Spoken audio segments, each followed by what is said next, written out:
Well, the Republican National Convention just got some competition, not from the Democrats, but from another Republican. Ron Paul just announcing he's holding a convention of his own. It'll be the same day and in the same city as the RNC convention.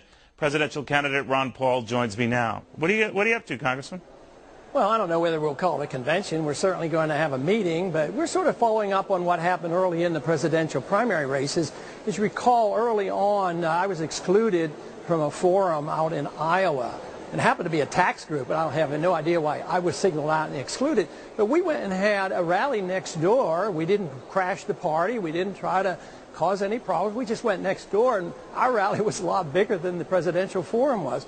So at the national convention, we believe, since we won't have very much of a role to play there, that we'll see what kind of numbers that we have where Republicans can come together to remind the party of its promises for limited government. That's the roots of the Republican Party, and I think there's still a lot of Republicans that believe that government ought to be small and balanced budgets and free markets and all these principles that for so long now we have been neglecting. Now, how much of this is your anger at the way you were treated?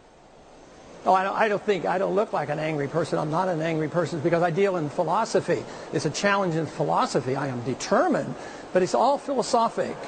It's all philosophic, and I think that we've lost our way. Our party is weak. We're losing our numbers. We're losing the election, and I think it's because we've lost our way. I mean, we've changed our foreign policy. We essentially act like Democrats. So, no, I'm not driven in any way by anger as much as frustration out of the fact that I think the Republican Party doesn't even live up to its platform. If you look at what I stand for and how I vote, I really am pretty darn close to the Republican platform and what they profess they believe in. So philosophically, the argument is you're going to be hurting John McCain doing this. Do you care?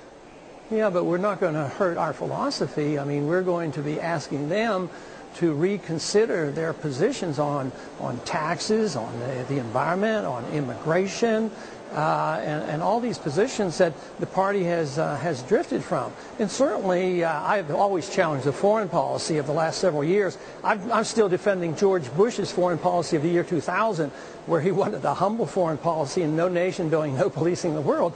So all I'm asking is for people, the Republicans and conservatives, to look at what we're saying and ask our party to come back to its roots. Well, Congressman, you're closer to these guys than I am, but I don't think they're going to do that. And so they're going to nominate a candidate who is diametrically opposed to you on a lot of these issues.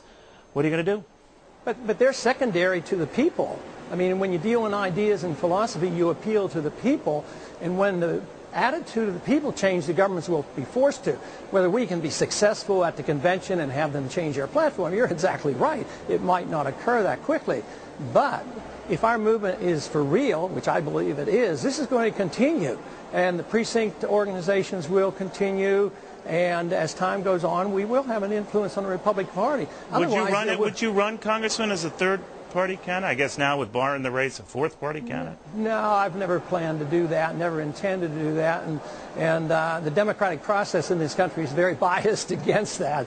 So, no, I still don't know, think... Congressman, I got a lot of email. We've been, promoting that you're going to be on our show. You're very good for ratings, Congressman. And not kidding, but a lot of it, people say, tell him we want him to run. We want him to run. What do you say?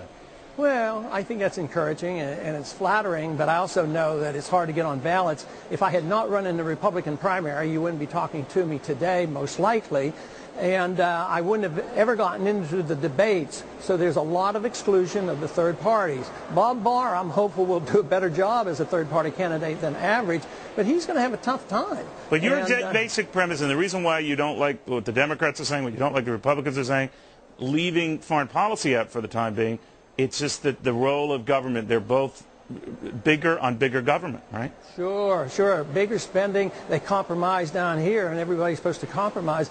But, the Democrats want to spend on one area and the Republicans on another area.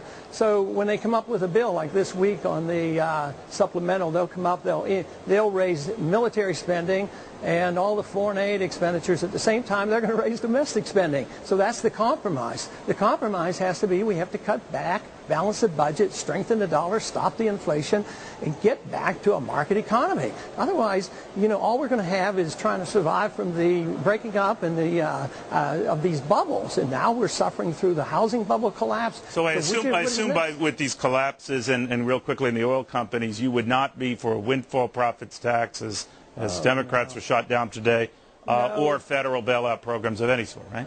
Absolutely not, and hopefully, that's one area where we may influence John McCain is to be a little bit better on taxes. But in the past, he hasn't been that good on taxes. All righty, Congressman, always a pleasure having you. Thank you for joining us again. Appreciate it. Ron Paul, who could cause a dust-up this summer, we shall see. Well.